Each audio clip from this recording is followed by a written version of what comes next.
Admiral Jack Morrison stood at the wide window of Earth's Space Command Center, watching the blue planet turn slowly below. Ships moved in and out of the orbital stations like busy ants.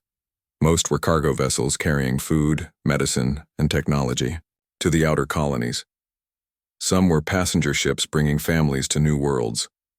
All of them looked peaceful and harmless. That was exactly what Jack wanted everyone to believe. The door behind him opened with a soft sound. Captain Lisa Hayes walked in, her boots making quiet clicks on the metal floor. She carried a data pad in her hand and her face looked worried. "Admiral, we just got the message from the Zenthari Empire," she said. "It's not good news." Jack turned away from the window. At 55 years old, he had gray hair and lines around his eyes from years of making hard choices. He had been keeping Earth's biggest secret for 20 years now. Today, that secret might finally come out. "Tell me," he said. Lisa touched her data pad and read from it. "The Zenthari High Command says they will take control of New Denver, Port Hope, and Garden Colony within 3 days. They say humans are too weak to protect these worlds properly. If we don't give them up, they will take them by force." Jack felt his jaw get tight. The Zenthari were a race of tall, strong aliens who loved war. They had taken over 12-star systems in the past 50 years. Their ships were big and covered with weapons. Everyone in the galaxy was afraid of them. Everyone except humans. "What does the Galactic Coalition say?" Jack asked. "They want us to talk to the Zenthari. Try to make a deal. The Coalition thinks we should give up the 3 colonies to avoid a war." Lisa put down her data pad. "Admiral, they think we can't fight. They think we'll lose badly." Jack walked to his desk and sat down. On the wall behind him hung pictures of famous battles from Earth's history. Gettysburg, Normandy, Midway. Humans had always been good at fighting, but the galaxy didn't know that. For over 80 years, humans had played a careful game. They showed the galaxy only their peaceful side. They built schools and hospitals on alien worlds. They shared their farming technology and medical knowledge. They helped settle disputes between other races. Everyone thought humans were soft and kind. They were wrong. "Call an emergency meeting," Jack said. "Get Dr. Ben Carter from the science labs. Get Commander Kate Williams from strategic operations. And get Lieutenant Paul Davis from communications. We need to talk." Lisa nodded and left the room. Jack sat alone, thinking about choices made long ago. When humans first met other alien races, they had to decide how to act. Some wanted to show their strength right away. Others wanted to stay hidden and learn about the galaxy first. The hidden path had won. Project Nightmare was born. An hour later, 5 people sat around a table in a room deep inside the command center. The room had no windows and thick walls.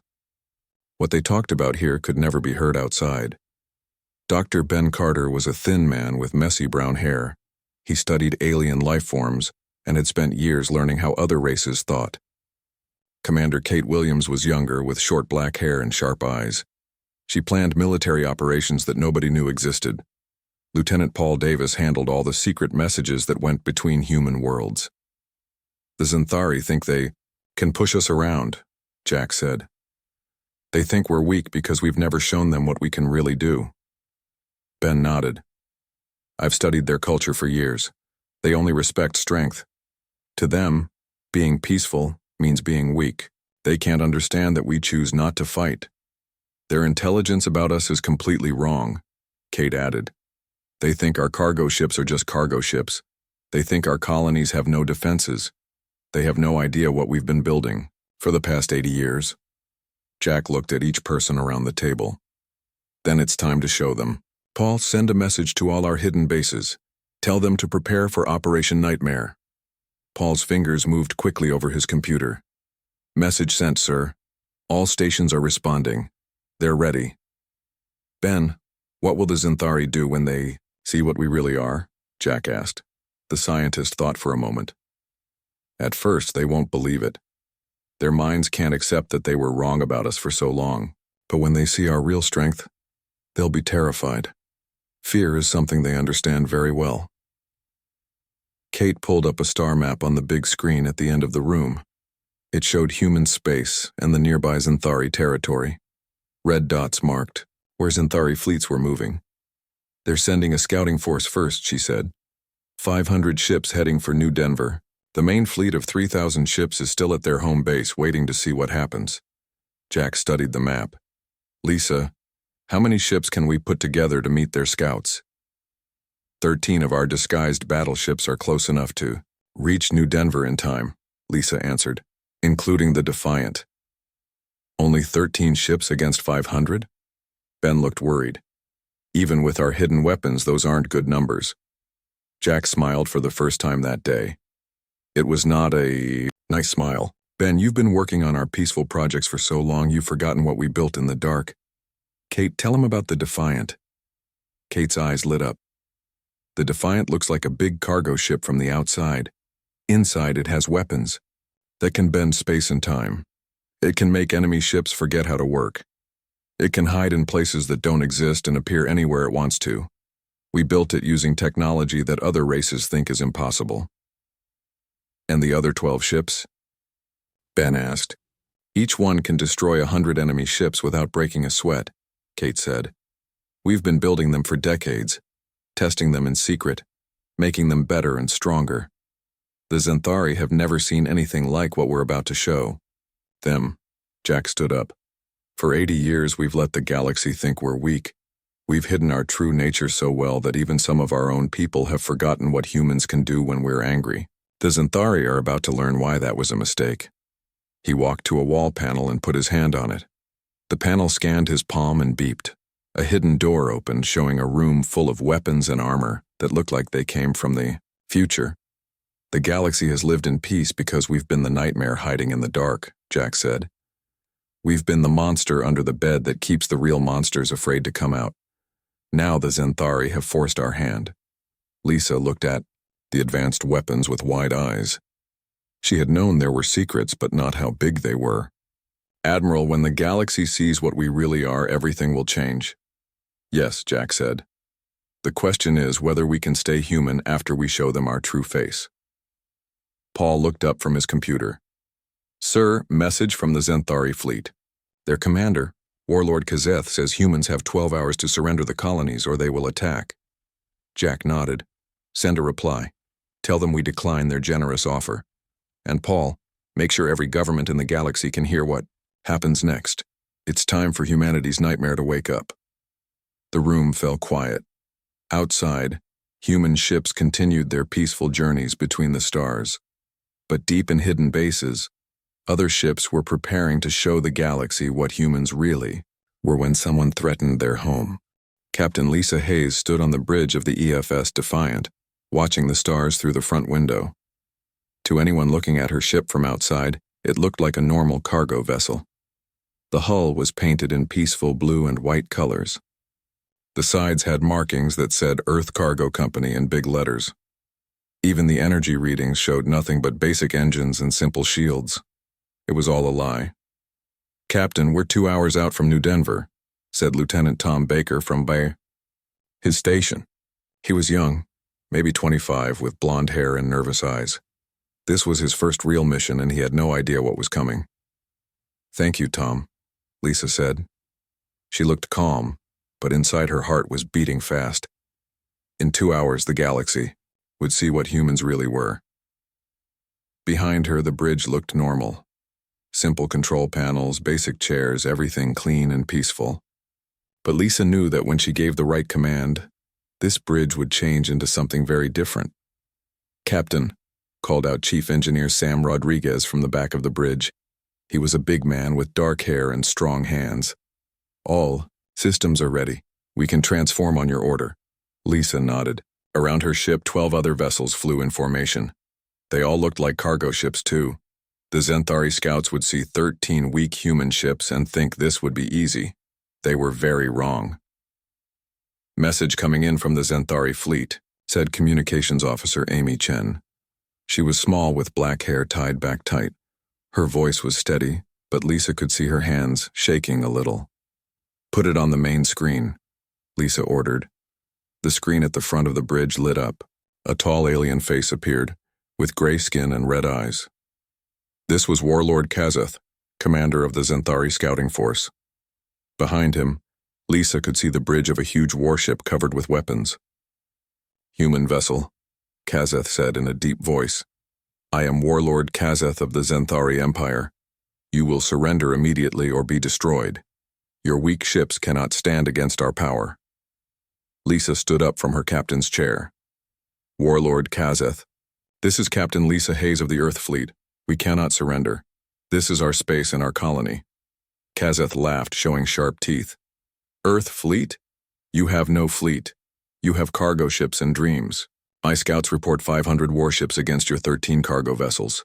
Surrender now and your deaths will be quick." "We decline your kind offer," Lisa said calmly. The alien's red eyes got angry.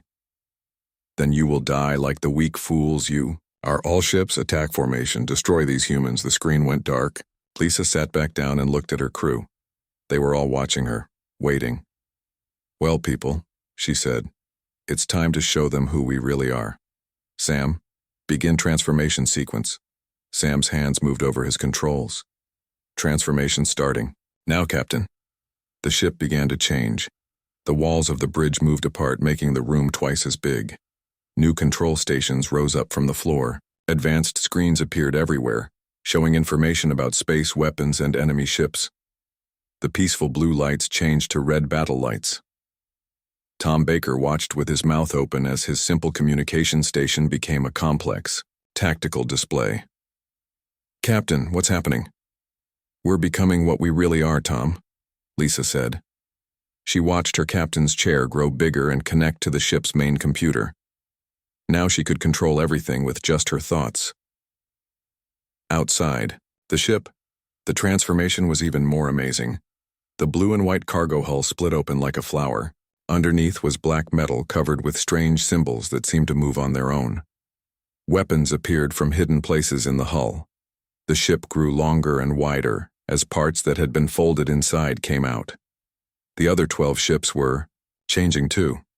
In just 3 minutes, 13 cargo vessels became 13 warships that looked like they came from the future. "Captain," Amy called out. "The Xanthari ships have stopped moving.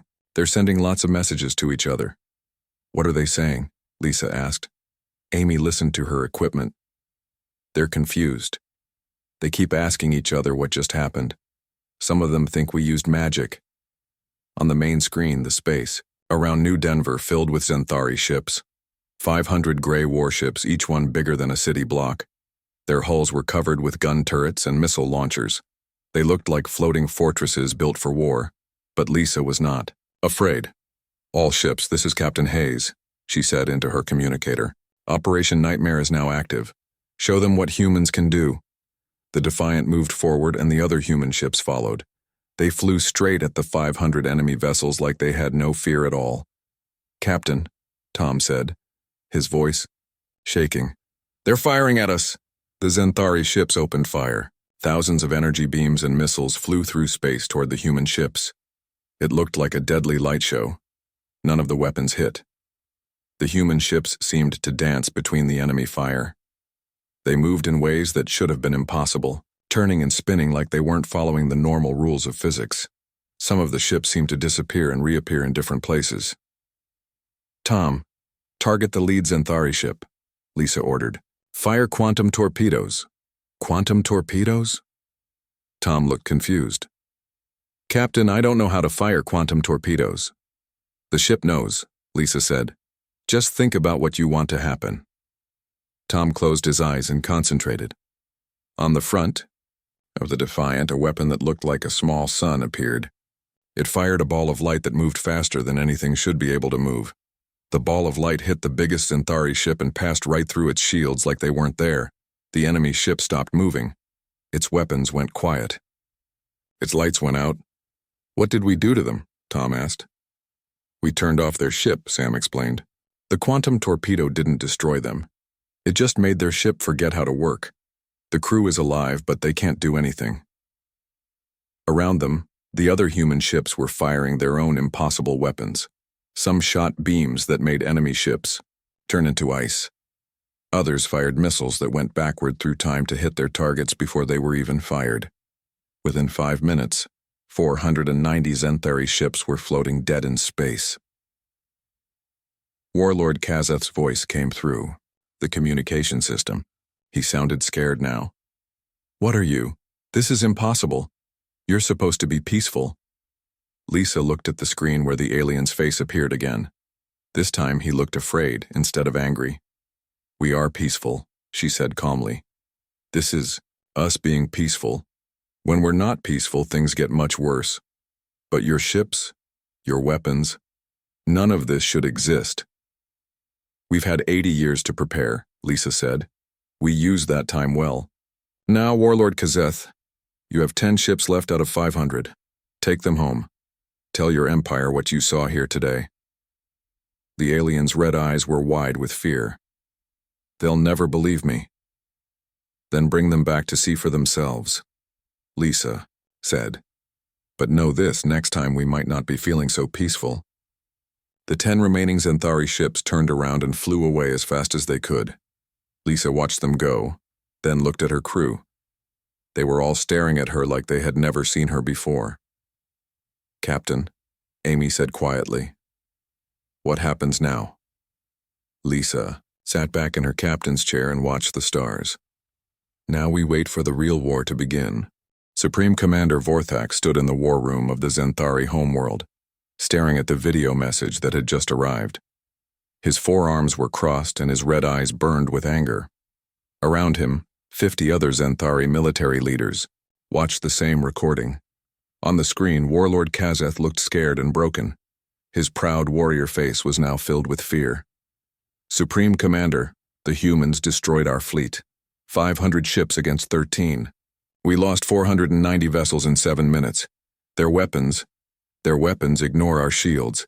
They can make our ships stop working without destroying them." One of the generals in the war room laughed. "Kazeth has gone mad. Humans are weak traders and farmers. They have no real weapons. Show us the battle recordings," Vorthak ordered. The screen changed to show the fight near New Denver. The Zenthari leaders watched their mighty warships fire thousands of weapons at the small human fleet. They watched the human ships dance between the attacks like ghosts. They watched impossible weapons turn their proud vessels into floating junk. The room became very quiet. "This must be fake," whispered General Thex. "Humans cannot do this. We have studied them for 100 years. They are peaceful and weak." Vorthak's voice was low and dangerous.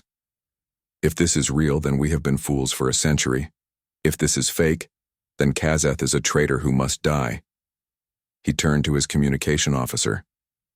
"Send a message to all fleet commanders. Gather every ship we have, every single vessel. We will take our entire war fleet to human space and end this." 3 hours later, the largest military force in Zenthari history began moving toward human space. 3,000 warships, including planet-killer dreadnoughts that could destroy entire worlds. The fleet was so big it took 2 hours just for all the ships to leave their home system. On Earth, Admiral Jack Morrison watched the enemy fleet move on his tracking screens. The ships appeared as red dots, thousands of them, all heading toward human colonies.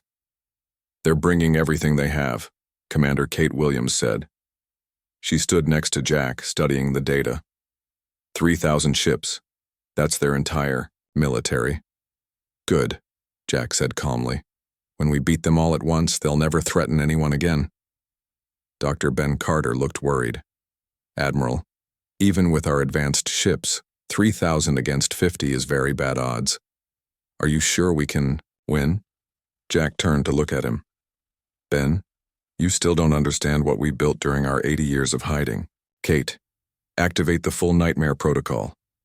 Kate nodded and began typing commands into her computer. All over human space, things that had been hidden for decades began to wake up. Near Jupiter, what looked like a large asteroid suddenly split, open. Inside was a space station the size of a city, covered with weapons that could destroy stars. Around Saturn, the ice in the planet's rings began to move. Hidden among the ice were 50 battleships that had been waiting for 20 years.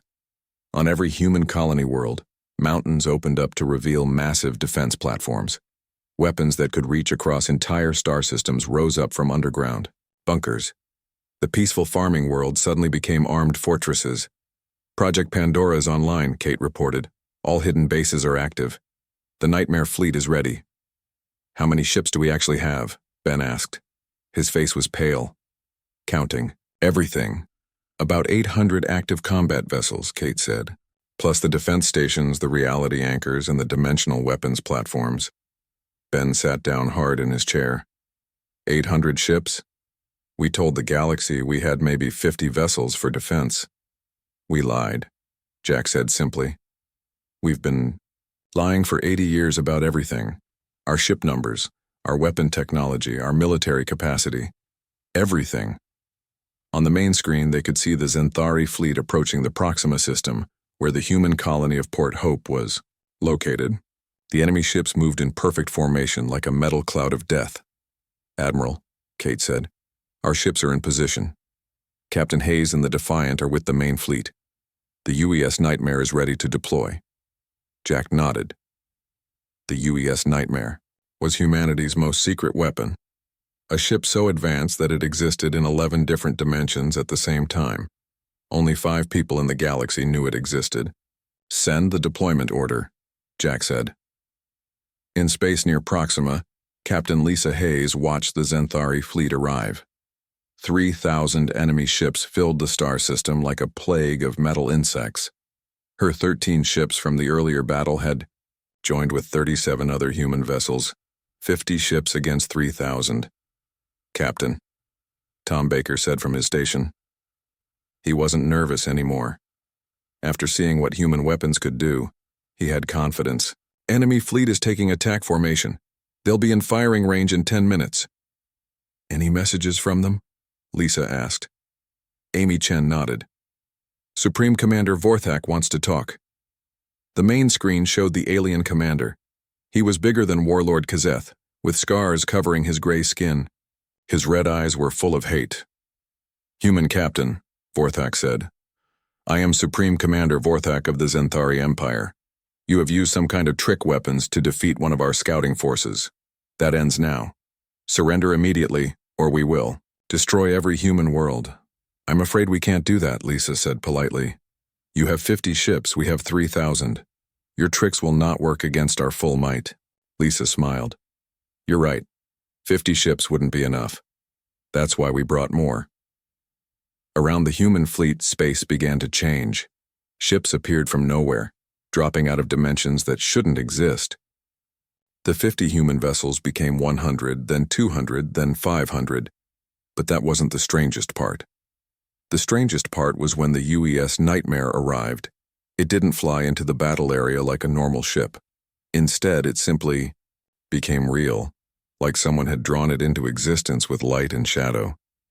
The ship was huge, bigger than any Xanthari dreadnought, and it seemed to be made of starlight and darkness at the same time. What is that? Vorthak screamed. That, Lisa said, is what happens when humans stop pretending to be peaceful. The battle began differently than the one at New Denver. This time the Xanthari fired first with everything they had. Energy beams that could melt planets, missiles that could crack moons, weapons that could boil oceans.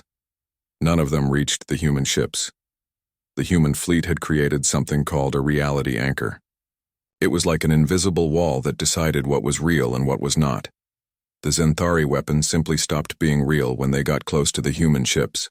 Then the humans fired back. The UES Nightmare's main weapon was something called a deletion beam. When it hit enemy ships, they didn't explode or break apart. They just stopped existing like they had never been built at all. Other human ships fired weapons that made enemy vessels turn inside out, or sent them backward through time, or transported them to the center of nearby stars. In 30 minutes, 2,000 Xanthari ships were gone. Supreme Commander Vorthak's voice came through the communication system, but now he sounded broken and afraid. We surrender, please, we didn't know, we didn't understand. Forgive us. Lisa looked at the remaining 1,000 enemy ships. They were trying to run away, but human ships were appearing around them, blocking their escape routes. Surrender accepted, she said. But you will return to your home worlds and never attack anyone again. Any Zenthari ship that threatens another species will be deleted from existence. Do you understand? Yes. Yes. We understand. We will harm no one.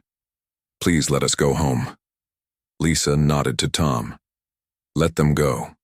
But send a message to every government in the galaxy. Tell them what happened here today.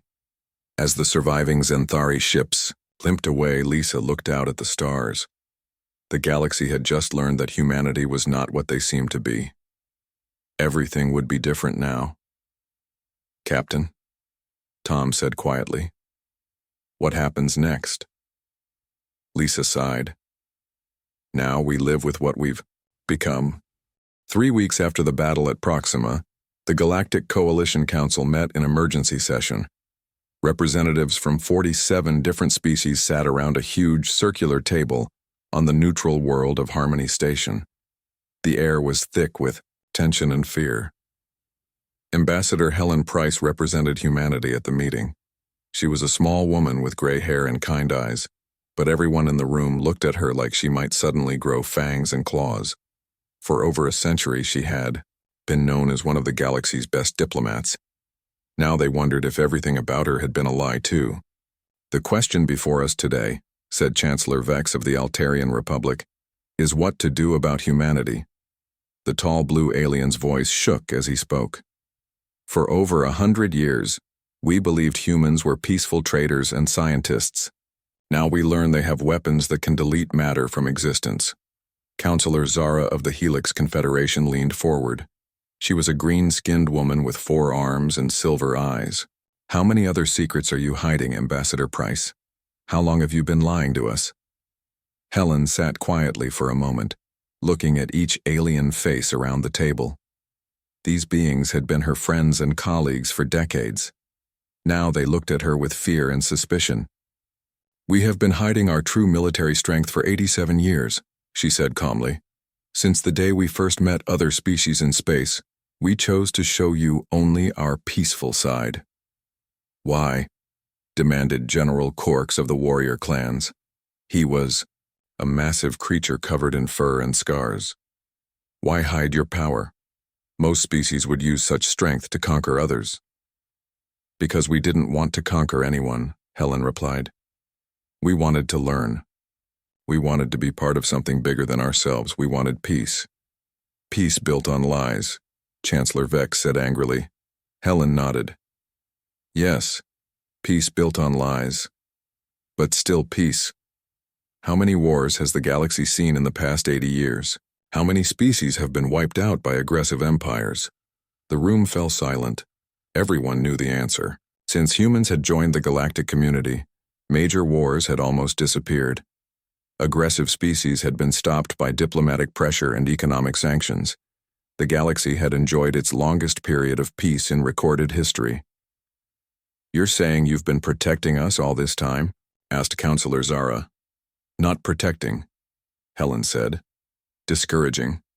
When a species knew that humans would support their enemies, they thought twice about starting wars.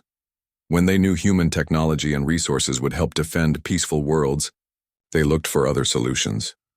On Earth, Admiral Jack Morrison stood once again at his window, looking down at the blue planet. But now the view was different. Hundreds of alien ships filled the orbital space around Earth.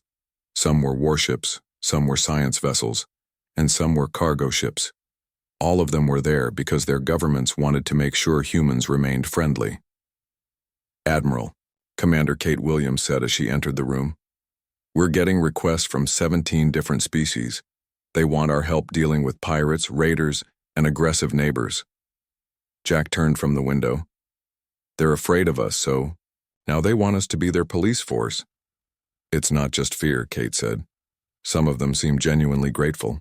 The Centauri Republic sent a message saying they're happy to finally know who was keeping the peace all these years. And the others? The others are building bigger fleets and trying to figure out how to defend themselves against us. Jack sighed. This was what he had feared would happen. Any word from the Zenthari? Their government collapsed 2 days ago, Kate reported. Too many generals blamed each other for the defeat. The planet is in chaos. Some groups are asking us to help restore order. Jack walked to his desk and sat down. The weight of command felt heavier than ever. For 80 years, humans had been the secret guardians of galactic peace. Now that secret was out and everyone wanted something from them. Kate, send a message to Captain Hayes. Tell her to take the Defiant to Zenthari space. But she's to help with humanitarian aid only. No weapons, no military action. Just food and medical supplies. For the civilians. Sir, some of our own people are saying we should take control of the Zenthari worlds. Make sure they never threaten anyone again. No, Jack said firmly. The moment we start conquering other species is the moment we become what we've been fighting against. Captain Lisa Hayes received the orders while her ship was docked at Earth Station 1. She had been meeting with other ship captains, trying to figure out how to handle their new situation. When the other species looked at them now, they saw monsters disguised as friends. Tom, she called to Lieutenant Baker, who was working at a nearby console. Set course for Zenthari space. We're going to help with the refugee crisis. Tom looked up from his work.